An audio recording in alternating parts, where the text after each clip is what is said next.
Hi, everyone, and welcome back to the new school year at Fargo South High School. Parents and students, I hope you have had a restful and enjoyable summer, and I hope you're ready to get back to learning. My name is Luke Worthington, and I am one of two Spanish teachers at Fargo South High School. Most of the time, the students will refer to me outside of class as Señor or Profe. Parents, just so you know, they're talking about the same person. If your student is enrolled in one of my classes, they are most likely enrolled in the Spanish 1, 1B, or 2. A little bit about me is that I went to Minnesota State University Moorhead and got my degree in Spanish education, and I have been teaching at Fargo South ever since. I absolutely love interacting with students and love creating a very relaxed and comfortable environment while providing just a little bit of fun and a lot of learning. So, what do you need to know about Spanish?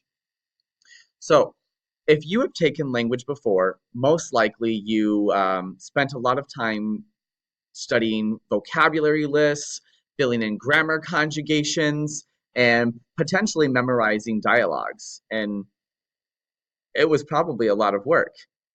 And if you're like most people that I talk to, and you say, I took 4 years of high school Spanish or German or French, and I don't remember any of it, you feel kind of sad about that because you spent a lot of time and it just didn't stick.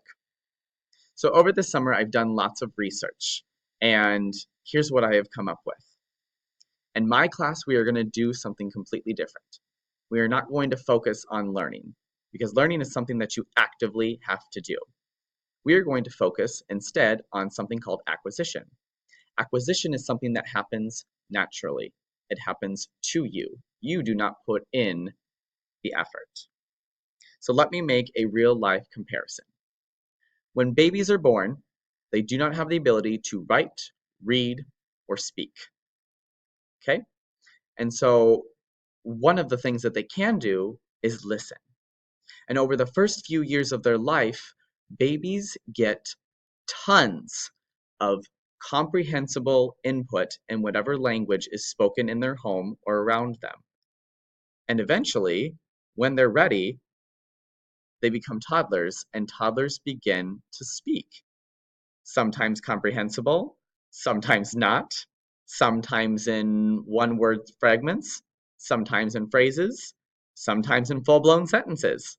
But it happens naturally, over time, and with slow, comprehensible, repetitive input in whatever language that they're growing up in. That's the same type of thing that I'm going to do in my classroom. My job as the teacher is to provide slow, comprehensible, and compelling Spanish to your students. I want them to understand what I am saying 90% of the time. Now I know what you're thinking. Oh my gosh, that's a lot. You're going to be speaking in all Spanish?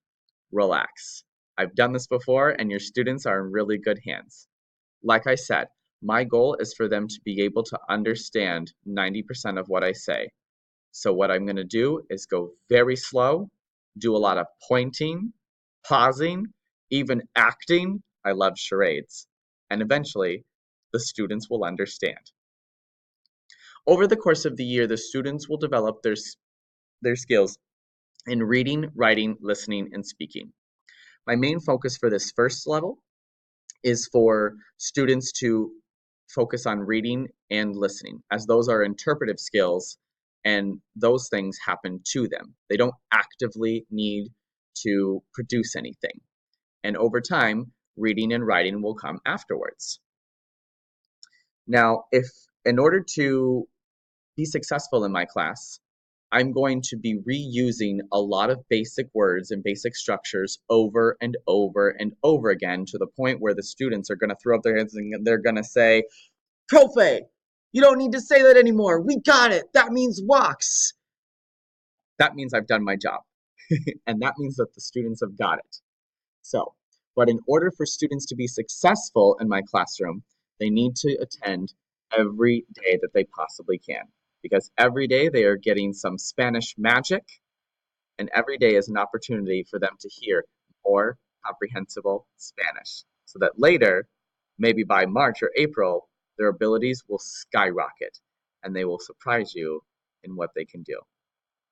So the types of things that we're going to be doing in class are reading short stories, acting out short stories, creating short stories, talking about movies, short clips, singing songs, doing really silly games, which I know sounds absolutely fun, all while practicing Spanish.